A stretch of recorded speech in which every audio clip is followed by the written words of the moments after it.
ಇವತ್ತಿನ ಈ ದಿನದ ವಿಡಿಯೋದಲ್ಲಿ ನಾವು ನಿಮ್ಮ ಜೊತೆಗೆ ಕರೆಂಟ್ ಅಫೇರ್ಸಲ್ಲಿ ಬಂದಂತಹ ಫೈನಾನ್ಷಿಯಲ್ ಅಫೇರ್ಸ್ನ ಕುರಿತಾದಂತಹ ಒಂದಷ್ಟು ಮಾಹಿತಿಗಳನ್ನು ನಿಮ್ಮ ಜೊತೆಗೆ ಶೇರ್ ಮಾಡಿಕೊಳ್ಳಲಿದ್ದೇವೆ. ಬಂಧುಗಳೇ, ಯಾವುದೇ ಒಂದು ದೇಶದ ಬೆಳವಣಿಗೆ ಅಭಿವೃದ್ಧಿಯನ್ನು ಗಮನಿಸುವುದಾದರೆ ಆ ದೇಶದ ಬ್ಯಾಂಕಿಂಗ್ ಸಿಸ್ಟಮ್ ಯಾವ ರೀತಿ ಇದೆ ಅಂತ ನೋಡಿದರೆ ಸಾಕಾಗುತ್ತೆ. ಬಹುಶಃ ಈ ಒಂದು ಕರೆಂಟ್ ಅಫೇರ್ಸಲ್ಲಿ ನಾವು ಫಾಲೋಅಪ್ ಮಾಡುವಂಥ ಫೈನಾನ್ಷಿಯಲ್ ಅಫೇರ್ಸ್ನ ರಿಲೇಟ್ ಆಗಿರುವಂಥ ಈ ಒಂದು ಟಾಪಿಕಲ್ಲಿ ಇವತ್ತಿನ ದಿವಸ ನಾವು ಡಿಸ್ಕಸ್ ಮಾಡಲಿಕ್ಕಿರುವಂಥ topic current development in banking. ಯಾವ ದೇಶದ ಬ್ಯಾಂಕಿಂಗ್ ವ್ಯವಸ್ಥೆ ಅತ್ಯಂತ ಸದೃಢವಾಗಿರುತ್ತೋ, ಅತ್ಯಂತ ವ್ಯವಸ್ಥಿತವಾಗಿರುತ್ತೋ ಆ ದೇಶದ ಬೆಳವಣಿಗೆ, ಆ ದೇಶದ ಅಭಿವೃದ್ಧಿ ಅತ್ಯಂತ ವೇಗದಲ್ಲಿ, ಅತ್ಯಂತ ಕ್ಷಿಪ್ರವಾಗಿ ನಡೆಯುವಂಥದ್ದು ನಾವು ಗಮನಿಸಬಹುದಾಗಿದೆ. ಇದು ಯಾವ ದೇಶಕ್ಕೂ ಸಂಬಂಧಪಟ್ಟದಲ್ಲ, ಇಡೀ ಒಂದು ವಿಶ್ವಕ್ಕೆ ಸಂಬಂಧಪಟ್ಟಿರುವಂಥ ವಿಚಾರ. ಇವತ್ತು ನಾವು ಡಿಸ್ಕಸ್ ಮಾಡಲಿಕ್ಕಿರುವಂಥ ವಿಚಾರ ಏನು ಅಂತ ಕೇಳಿದ್ರೆ, the reserve Bank of India, ಭಾರತದ ರಿಸರ್ವ್ ಬ್ಯಾಂಕ್ನ ಬಗ್ಗೆ ಒಂದಷ್ಟು ಮಾಹಿತಿಗಳನ್ನು ನಿಮ್ಮ ಜೊತೆಗೆ ಹಂಚಿಕೊಳ್ಳಿಕ್ಕಿದ್ದೇವೆ. ಇದರ ಇಂಟ್ರೊಡಕ್ಷನ್ ಪಾರ್ಟಲ್ಲಿ ನಾವು ಅಬ್ಸರ್ವ್ ಮಾಡೋದಾದರೆ, the reserve Bank of India was established in year April 1, 1935. So 1935 April 1 ಇದನ್ನು ಎಸ್ಟಾಬ್ಲಿಷ್ ಮಾಡ್ತಾರೆ. In accordance with the provisions of the reserve bank Indian act 1934. The reserve Bank of India act 1934 ಆ ಬೇಸಲ್ಲಿ reserve Bank of ಇಂಡಿಯಾವನ್ನು establish ಮಾಡ್ತಾರೆ April 1, 1935. At the time of establishment the office will be in the place of Calcutta. So ಇದು establishment ಆದಂಥ ಟೈಮಲ್ಲಿ ಇದರ office ಇದ್ದದ್ದು ಕಲ್ಕತ್ತಾದಲ್ಲಿ, and later that will be permanently move towards the Mumbai in 1937. So ಕಲ್ಕತ್ತಾದಲ್ಲಿದ್ದಂಥ ಆಫೀಸನ್ನು 1937ಕ್ಕೆ ಕಲ್ಕತ್ತಾದಿಂದ ಮುಂಬೈಗೆ ಅದನ್ನು ಶಿಫ್ಟ್ ಮಾಡ್ತಾರೆ. The office is where the governors sits and where policies were formulated. ಈ ಒಂದು ಆಫೀಸಲ್ಲಿ ನಮ್ಮ ಇಡೀ ಭಾರತಕ್ಕೆ ಸಂಬಂಧಪಟ್ಟಿರುವಂತಹ ಬ್ಯಾಂಕಿಂಗ್ ವ್ಯವಸ್ಥೆಯ ರೂಪುರೇಷೆಗಳು, ನೀತಿ ರಿವಾಜುಗಳನ್ನು ಇಲ್ಲಿ ನಿರ್ಧರಿಸಲಾಗುತ್ತೆ. ಒಂದು ಪ್ರಾಪರ್ ಫ್ರೇಮ್ವರ್ಕನ್ನು ಇಲ್ಲಿ ತಯಾರಿಸಲಿಕ್ಕಾಗುತ್ತೆ. ಸೊ ಎಸ್ಟಾಬ್ಲಿಷ್ಮೆಂಟ್ ಆದಂಥ ಟೈಮಲ್ಲಿ ಇದೊಂದು ಕಂಪ್ಲೀಟ್ಲಿ ಪ್ರೈವೇಟ್ ಓನ್ಡ್ ಬ್ಯಾಂಕ್ ಆಗಿತ್ತು. ನಂತರದ ದಿವಸದಲ್ಲಿ at the time of nationalisation in the year 1947, so 1947 nationalise ಆದಂಥ ಟೈಮಲ್ಲಿ ಇದನ್ನು ಸಂಪೂರ್ಣವಾಗಿ the reserve bank is fully owned by the government of India. So government of ಇಂಡಿಯಾದ ಸುಪರ್ದಿಗೆ ಇದು ಬರುತ್ತೆ. ಸೊ ಇಂಟ್ರೊಡಕ್ಷನ್ ಪಾರ್ಟ್ನ ಮತ್ತೊಂದು ಸಲ ನಾವು ರಿವ್ಯೂ ಮಾಡೋದಾದರೆ, ರಿಸರ್ವ್ ಬ್ಯಾಂಕನ್ನು April 1, 1935 ಇದನ್ನು ಎಸ್ಟಾಬ್ಲಿಷ್ಮೆಂಟ್ ಮಾಡ್ತಾರೆ. ಈ ಎಸ್ಟಾಬ್ಲಿಷ್ಮೆಂಟ್ ಮಾಡೋದಕ್ಕೆ ನಮಗೆ ತಗೊಂಡಿರುವಂಥ act Reserve Bank of India act 1934. So ಈ ಬೇಸಲ್ಲಿ ಎಸ್ಟಾಬ್ಲಿಷ್ಮೆಂಟ್ ಆದಂತಹ ರಿಸರ್ವ್ ಬ್ಯಾಂಕ್ ಆಫ್ ಇಂಡಿಯಾ ಪ್ರಾರಂಭದ ದಿನದಲ್ಲಿ ಪ್ರೈವೇಟ್ ಸೆಕ್ಟರ್ ಬ್ಯಾಂಕ್ ಆಗಿದ್ದು 1949 ಯಾವಾಗ ಇದು ನ್ಯಾಷನಲೈಸ್ ಆಗುತ್ತೋ, ಸೊ ಆ ಟೈಮಲ್ಲಿ ಇದನ್ನು ಕಂಪ್ಲೀಟ್ ಆಗಿ ಗೌರ್ಮೆಂಟ್ ಆಫ್ ಇಂಡಿಯಾದ ಒಂದು ಸುಪರ್ದಿಗೆ ತರಲಿಕ್ಕಾಗುತ್ತೆ. ಸೊ ಇದನ್ನು ಎಸ್ಟಾಬ್ಲಿಷ್ಮೆಂಟ್ ಮಾಡೋಂಥ ಟೈಮಲ್ಲಿ ಕಲ್ಕತ್ತಾದಲ್ಲಿ ಇದರ ಆಫೀಸ್ ಇದ್ದು, ಅದರ ನಂತರದ ದಿವಸದಲ್ಲಿ ಇದನ್ನು ಮುಂಬೈಗೆ ಶಿಫ್ಟ್ ಮಾಡ್ತಾರೆ 1937. ಸೊ ಇದರ ಒಂದಷ್ಟು ಡೆಫಿನೇಷನ್ಸನ್ನು ಅಥವಾ ಒಂದಷ್ಟು ಕಾರ್ಯರೂಪವನ್ನು ನಾವು ಅಬ್ಸರ್ವ್ ಮಾಡೋದಾದರೆ, to regulate the issues of bank notes and keeping of reserves with a view to securing the monetary stability in India and generally to operate the currency and credit system of the country to its advantage to have a modern monetary system framework to meet the challenges of an increasingly complex economy to maintain the price stability while keeping in the mind of object of growth. So ಈ ಒಂದು ಡೆಫಿನೇಷನ್ಸನ್ನು, ಈ ಒಂದು ಪಿಕ್ಚರನ್ನು ನಾವು observe ಮಾಡೋದಾದರೆ ಅಥವಾ ಈ ಒಂದು ಪ್ಯಾರಾವನ್ನು observe ಮಾಡೋದಾದರೆ, ರಿಸರ್ವ್ ಬ್ಯಾಂಕ್ ಆಫ್ ಇಂಡಿಯಾ ಯಾವ ಪರ್ಪಸ್ಸಿಗೆ ವರ್ಕ್ ಮಾಡುತ್ತೆ ಆ್ಯಂಡ್ ಅದರ ಕಾರ್ಯರೂಪಗಳು ಏನು ಅನ್ನೋದನ್ನು ನಾವು ತಿಳ್ಕೊಳ್ಬೋದು. To regulate the issues of bank notes. So bank ನೋಟ್ಸನ್ನು ಇಶ್ಯೂ ಮಾಡುವಂಥ ಟೈಮಲ್ಲಿ ಯಾವ ರೂಪುರೇಷೆಗಳನ್ನು, ಯಾವ ಕಾರ್ಯರೂಪವನ್ನು ತರಬೇಕು ಅನ್ನೋದನ್ನು ರೆಗ್ಯುಲೇಟ್ ಮಾಡುವಂಥ ಕೆಲಸವನ್ನು RBI ಮಾಡುತ್ತೆ. And keeping of reserves with the view to securing the monetary stabilities in India. So ಭಾರತದಲ್ಲಿ ಮಾನಿಟರಿ ಸ್ಟೆಬಿಲಿಟಿಯನ್ನು ಕ್ರಿಯೇಟ್ ಮಾಡೋದಕ್ಕೆ, ಆ ಸ್ಟೆಬಿಲಿಟಿಯನ್ನು ಮೇಂಟೈನ್ ಮಾಡೋದಕ್ಕೆ ಒಂದಷ್ಟು ರಿಸರ್ವ್ಸ್ಗಳನ್ನು ಅದು ಮೇಂಟೈನ್ ಮಾಡುತ್ತೆ. And generally to operates the currency and credit system of the country to its advantage. So credit ಸಿಸ್ಟಮನ್ನು, cash ಸಿಸ್ಟಮನ್ನು ಕಂಪ್ಲೀಟಾಗಿ ರೂಲ್ ಮಾಡುವಂಥದ್ದು, ಅದನ್ನು ಮೇಂಟೈನ್ ಮಾಡುವಂಥ ಕೆಲಸವನ್ನು RBI ಮಾಡುತ್ತೆ. ಆ್ಯಂಡ್ ನಂತರದಲ್ಲಿ to have a modern monetary policy framework to meet the challenges of an increasingly complex economy. So entire ಇವತ್ತು ನಾವು ಹೇಳ್ತೇವೆ ಸ್ಪರ್ಧಾತ್ಮಕ ಜಗತ್ತು ಅನ್ನುವಂಥದ್ದು.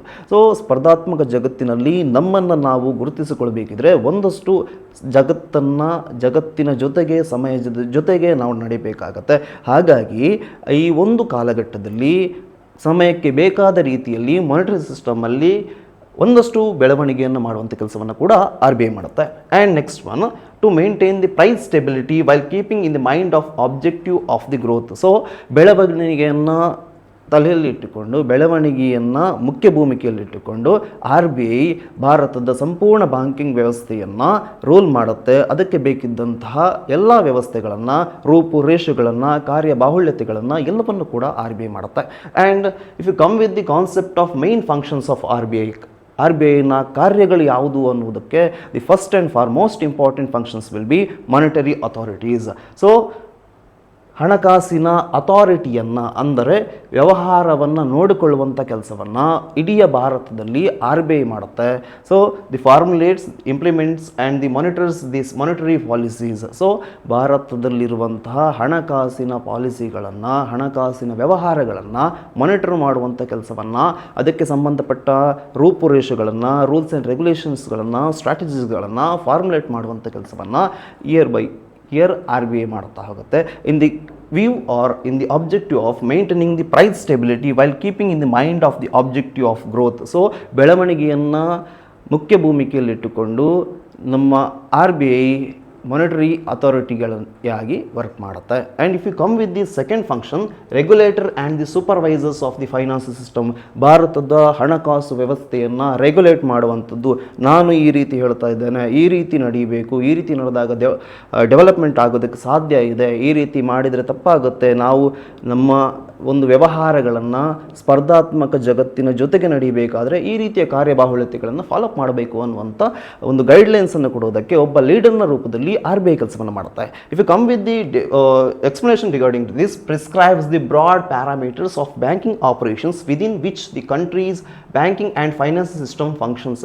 ಸೊ ಇದೇನು ಹೇಳುತ್ತೆ ಅಂತ ಹೇಳಿದ್ರೆ, ಲೈಕ್ ಒಂದು ಭಾರತದಲ್ಲಿ ಎಲ್ಲ ವ್ಯವಹಾರಗಳನ್ನು, ಹಣಕಾಸಿನ ವ್ಯವಹಾರಗಳನ್ನು ಅಥವಾ ಬ್ಯಾಂಕಿಂಗ್ ವ್ಯವಹಾರಗಳನ್ನು ನಡೆಸಬೇಕು ಅಂತ ಹೇಳಿದ್ರೆ RBI ಒಬ್ಬ ನಾಯಕನ ರೂಪದಲ್ಲಿ ಎಲ್ಲ ಬ್ಯಾಂಕ್ಗಳಿಗೂ ಕೂಡ ಒಂದಷ್ಟು ಆರ್ಡರ್ಗಳನ್ನು, ಒಂದಷ್ಟು ಸಜೆಷನ್ಸ್ಗಳನ್ನು, ಒಂದಷ್ಟು ಗೈಡ್ಲೈನ್ಸನ್ನು ಕೊಡುತ್ತೆ. ಆ ಗೈಡ್ಲೈನ್ಸ್ಗಳು ಭಾರತದ ಡೆವಲಪ್ಮೆಂಟಿಗೆ ಅತ್ಯಂತ ಹೆಚ್ಚು ಸಹಕಾರಿಯಾಗಿರ್ತದೆ ಅನ್ನುವಂಥದ್ದು. And in the objective of maintains the public confidence in the system, protect the depositors interest and provides the cost effective banking service to the public. So RBI ಯಾವ ಕೆಲಸವನ್ನು ಮಾಡುತ್ತೆ ಅಂತ ಹೇಳಿದ್ರೆ, ಪ್ರಥಮತವಾಗಿ ಪಬ್ಲಿಕ್ನ ಇಂಟ್ರೆಸ್ಟನ್ನು ಕಾಯುವಂಥ ಕೆಲಸವನ್ನು, ಪಬ್ಲಿಕ್ಕಿಗೆ ಒಂದು ಸೆಕ್ಯೂರಿಟಿಯನ್ನು ಪ್ರೊವೈಡ್ ಮಾಡುವಂಥ ಕೆಲಸವನ್ನು, ಪಬ್ಲಿಕ್ನ ಮೈಂಡಲ್ಲಿ ಒಂದು ಪ್ರಾಪರ್ ಕಾನ್ಫಿಡೆನ್ಸನ್ನು ಕ್ರಿಯೇಟ್ ಮಾಡುವಂಥ ಕೆಲಸವನ್ನು RBI ಮಾಡುತ್ತೆ. ಬಹುಶಃ ಇವತ್ತಿನ ದಿವಸದಲ್ಲಿ ನಾವು ಗಮನಿಸಬಹುದು, ಹೆಚ್ಚಾಗಿ ಹಲವಾರು ಸಂದರ್ಭಗಳಲ್ಲಿ ದಿನನಿತ್ಯ ನಾವು ನೋಡ್ತೇವೆ. ಅಂದರೆ ಲೈಕ್ ಯಾವುದೋ ಒಂದು ಸಂದರ್ಭಗಳಲ್ಲಿ ಆನ್ಲೈನಲ್ಲಿ ನಮ್ಮ ಹಣವನ್ನು ಕಳೆದುಕೊಳ್ಳುವಂಥದ್ದು, OTPಯೋ ಇನ್ನೊಂದು ಮತ್ತೊಂದು ಒಂದಷ್ಟು ಹಣಗಳನ್ನು ಕಳೆದುಕೊಳ್ಳುವಂತಹ ವಿಚಾರಗಳನ್ನು ದಿನನಿತ್ಯ ನಾವು ನೋಡ್ತೇವೆ. ಸೊ ಅದರ ಕುರಿತಾಗಿ ಅವೇರ್ನೆಸ್ಸನ್ನು ಕ್ರಿಯೇಟ್ ಮಾಡುವಂಥ ಕೆಲಸವನ್ನು ಕೂಡ RBI ಮಾಡುತ್ತೆ. ಆ್ಯಂಡ್ ಮ್ಯಾನೇಜರ್ ಆಫ್ ಫಾರಿನ್ ಎಕ್ಸ್ಚೇಂಜ್ಗೆ ಸಂಬಂಧಪಟ್ಟ ಎಲ್ಲ ವ್ಯವಹಾರಗಳನ್ನು RBI ನಿಂತು ನಡೆಸ್ತದೆ. It manages the foreign exchange management act 1999. So 1999ರಲ್ಲಿ ಬಂದಿರತಕ್ಕಂಥ ಫಾರಿನ್ ಎಕ್ಸ್ಚೇಂಜ್ ಮ್ಯಾನೇಜ್ಮೆಂಟ್ ಆ್ಯಕ್ಟನ್ನು ಇದು ರೂಲ್ ಮಾಡುತ್ತೆ ಅಥವಾ ಮ್ಯಾನೇಜ್ ಮಾಡ್ತಾ ಹೋಗುತ್ತೆ. To facilitate the external and trade and the payment and promote orderly development and maintenance of foreign exchange market in India. So ಯಾವುದೇ ಒಂದು ದೇಶ ಬೆಳವಣಿಗೆಯನ್ನು ಹೊಂದಬೇಕಿದ್ರೆ ಅದು ಅನ್ಯ ದೇಶಗಳ ಜೊತೆಗೆ ಒಂದಷ್ಟು ಕೊಡುಕೊಳ್ಳುವ ವ್ಯವಹಾರಗಳನ್ನು ನಡೆಸಬೇಕಾಗತ್ತೆ, ಒಂದಷ್ಟು ಟ್ರೇಡ್ ಆ್ಯಕ್ಟಿವಿಟೀಸ್ಗಳನ್ನು, ಕಮರ್ಷಿಯಲ್ ಆ್ಯಕ್ಟಿವಿಟೀಸ್ಗಳನ್ನು ಫಾಲೋಅಪ್ ಮಾಡಬೇಕಾಗತ್ತೆ. ಆ ಸಂದರ್ಭಗಳಲ್ಲಿ ಬೇರೆ ದೇಶದ ಹಣಕಾಸಿನ ವ್ಯವಸ್ಥೆಯ ಕುರಿತಾಗಿಯೂ ಕೂಡ ಗಮನವನ್ನು ಹರಿಸಬೇಕಾಗತ್ತೆ, ಅಲ್ಲಿಯ ಹಣಕಾಸಿನ ರೂಪುರೇಷೆಗಳನ್ನು ಕೂಡ ಗಮನಿಸಬೇಕಾಗತ್ತೆ. ಸೊ ಹಾಗಾಗಿ RBI ಏನು ಮಾಡುತ್ತೆ ಅಂತ ಹೇಳಿದ್ರೆ, ಅಂಥದ್ರ ಮೇಲೆ ಒಂದಷ್ಟು ಬೆಳಕನ್ನು ಚೆಲ್ಲುವಂಥ ಪ್ರಯತ್ನಗಳನ್ನು ಮಾಡುತ್ತೆ. ಹಣಕಾಸಿನ ವ್ಯವಹಾರಗಳನ್ನು ನೋಡಿಕೊಳ್ಳುವಂಥದ್ದು, ಬೇರೆ ದೇಶಗಳ ಜೊತೆಗೆ ಫಾರಿನ್ ಎಕ್ಸ್ಚೇಂಜ್ ಆ್ಯಕ್ಟಿವಿಟೀಸ್ಗಳನ್ನು ಮಾಡುವಂಥ ಕೆಲಸವನ್ನು ಅಥವಾ ಮ್ಯಾನೇಜ್ ಮಾಡುವಂಥ ಕೆಲಸವನ್ನು RBI ಮಾಡುತ್ತೆ. And the far most important element or the main function of RBI will be issuer of currencies. It will go on issuing and exchanges or destroys the currency and coins not fit for the circulations to give the public adequate quantity of supplies of currency notes and the coins and in good qualities. So ಇಡೀ ಇಂಡಿಯಾದಲ್ಲಿ ಕರೆನ್ಸಿಯನ್ನು print ಮಾಡುವಂಥ one and only rights ಇರುವಂಥದ್ದು RBIಗೆ. ಬಹುಶಃ ನಾವು ಇವತ್ತೇನು ದಿನನಿತ್ಯ ಉಪಯೋಗಿಸ್ತೇವಲ್ಲ ಕರೆನ್ಸಿಗಳು, 5 rupees, 10 rupees, 20 rupees, 50 rupees, 100 rupees, 200 rupees, 500 rupees ಅಂತ. ಸೊ ಆ ಎಲ್ಲ ಹಣಕಾಸನ್ನು ಪ್ರಿಂಟ್ ಮಾಡುವಂತಹ ಮಾತ್ರ ಹಕ್ಕಿರುವಂಥದ್ದು RBIಗೆ. ಅದು ಅಷ್ಟು ಮಾತ್ರವಲ್ಲ, ಬಹುಶಃ ಒಂದು ವ್ಯವಹಾರ, ಒಂದು ದೇಶದ ಮಟ್ಟಕ್ಕೆ ಹಣಕಾಸಿನ ಸರ್ಕ್ಯುಲೇಷನ್ ಎಷ್ಟಿರಬೇಕು ಅನ್ನೋದನ್ನು ಕೂಡ ಈ RBI ನಿರ್ಧಾರ ಮಾಡುತ್ತೆ. ಅದರ ಬೇಸ್ ಮೇಲೆ ಹಣವನ್ನು ಪ್ರಿಂಟ್ ಮಾಡುವಂಥದ್ದು, ಪಬ್ಲಿಕ್ಕಿಗೆ ಇಶ್ಯೂ ಮಾಡುವಂಥ ಕೆಲಸವನ್ನು ಕೂಡ ಮಾಡುತ್ತೆ. ಆ್ಯಂಡ್ ನಂತರದ ಹಂತಗಳಲ್ಲಿ ಬಂದಾಗ ಎಕ್ಸ್ಚೇಂಜನ್ನು ಮಾಡಿಕೊಳ್ಳುವಂಥ ಕೆಲಸವನ್ನು ಕೂಡ. ಆ್ಯಂಡ್ ಅಟ್ ಸೇಮ್ ಮೂಮೆಂಟ್ ಕೆಲವೊಂದು ಸಂದರ್ಭಗಳಲ್ಲಿ ನಾವು ಬ್ಯಾಂಕ್ಗಳಿಗೆ ಹೋದಾಗ ಕೆಲವೊಂದು ಕರೆನ್ಸಿಗಳಿರ್ತವೆ ಸ್ವಲ್ಪ ಡ್ಯಾಮೇಜ್ ಆಗಿರುವಂಥದ್ದು ಅಥವಾ ಒಂದಷ್ಟು ಅದರಲ್ಲಿ ಹರಿದಿರುವಂಥದ್ದನ್ನು ನಾವು ನೋಡ್ತೇವೆ. ಅದರ ಎಕ್ಸ್ಚೇಂಜನ್ನು ಮಾಡುವಂಥ ಕೆಲಸವನ್ನು ಕೂಡ RBI ಮಾತ್ರ ಮಾಡುತ್ತೆ. ಆ್ಯಂಡ್ RBIನ ಗೈಡ್ಲೈನ್ಸಲ್ಲಿ ಬೇರೆ ಬ್ಯಾಂಕ್ಗಳು ಕೂಡ ನಡೆಸ್ಕೊಂಡು ಬರ್ತವೆ. And developmental role, it performs a wide range of promotional functions to support the national objective.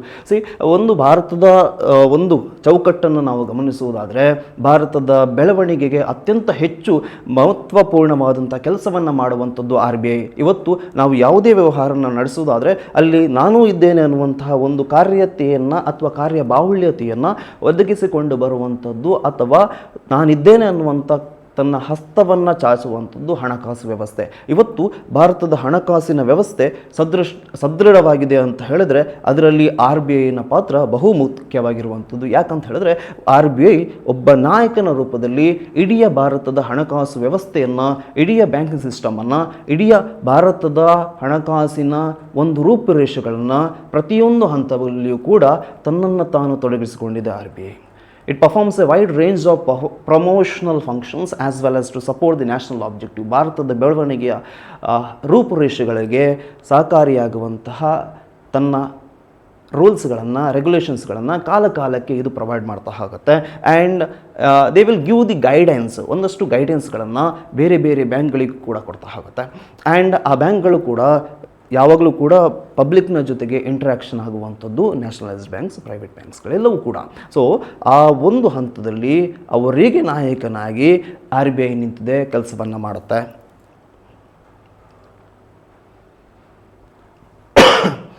And the sixth element in that, regulator and the supervisor of payment and the settlement systems, it introduces and upgrades the safe and efficient modes of payment systems in India, in the country, to meet the requirements of the public at large. If you come with the objective of this element, it maintains the public confidence in payment and settlement systems.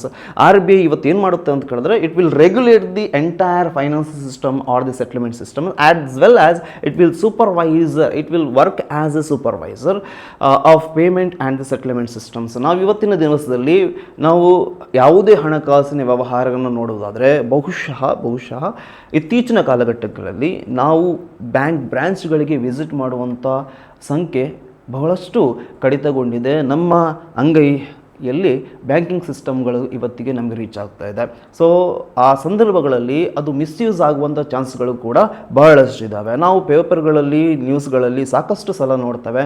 ಯಾವುದೋ ಸೋರ್ಸ್ಗಳಿಂದ ಯಾವುದೋ ಬಗೆಗಳಲ್ಲಿ ಹಣಕಾಸು ಅಥವಾ ಹಣಗಳು mislead ಆಗುವಂಥದ್ದು ಅಥವಾ misguide ಆಗುವಂಥ ಸಿಚುವೇಶನ್ಸ್ಗಳನ್ನು ನೋಡ್ತವೆ. ಈ ವೆಬ್ಸೈಟಲ್ಲಿ ಹಣ ಹಾಕಿ ನಿಮಗೆ ಅತ್ಯಂತ ಹೆಚ್ಚು ರಿಟರ್ನ್ಸ್ಗಳು ಬರ್ತವೆ, ಅಥವಾ ಈ ಒಂದು ಪ್ಲ್ಯಾಟ್ಫಾರ್ಮಲ್ಲಿ ಹಣವನ್ನು ಇನ್ವೆಸ್ಟ್ಮೆಂಟ್ ಮಾಡಿ ನಿಮಗೆ ಹೆಚ್ಚು ರಿಟರ್ನ್ಸ್ಗಳು ಬರ್ತವೆ ಅನ್ನುವಂಥ ಫ್ರಾಡ್ಯುಲೆಂಟ್ ಆ್ಯಕ್ಟಿವಿಟೀಸ್ಗಳನ್ನು ನಾವು ದಿನನಿತ್ಯ ನೋಡ್ಬೋದು. ಇಂಥ ಕುರಿತಾದಂತಹ ಆ್ಯಕ್ಟಿವಿಟೀಸ್ಗಳಿಂದ ದೂರ ನಿಲ್ಲಬೇಕು ಅನ್ನುವಂಥ ಗೈಡೆನ್ಸನ್ನು RBI ನಿರಂತರವಾಗಿ ಪಬ್ಲಿಕ್ಕಿಗೆ ಕೊಡ್ತಾ ಇರ್ತದೆ, ಅವೇರ್ನೆಸ್ಸನ್ನು ಕ್ರಿಯೇಟ್ ಮಾಡುವಂಥ ಕೆಲಸವನ್ನು ಕೂಡ ಮಾಡುತ್ತೆ. ಆ್ಯಂಡ್ ಸೆಟಲ್ಮೆಂಟ್ ಮಾಡುವಂಥ ಟೈಮಲ್ಲಿ ಆದಷ್ಟು ಸೆಕ್ಯೂರಿಟಿಯನ್ನು ಪ್ರೊವೈಡ್ ಮಾಡುವಂಥ ಕೆಲಸವನ್ನು ಪಬ್ಲಿಕ್ಗೋಸ್ಕರ RBI ಮಾಡುತ್ತೆ. And that will create awareness among the people. And if you come with the last one, related functions. What about the related functions?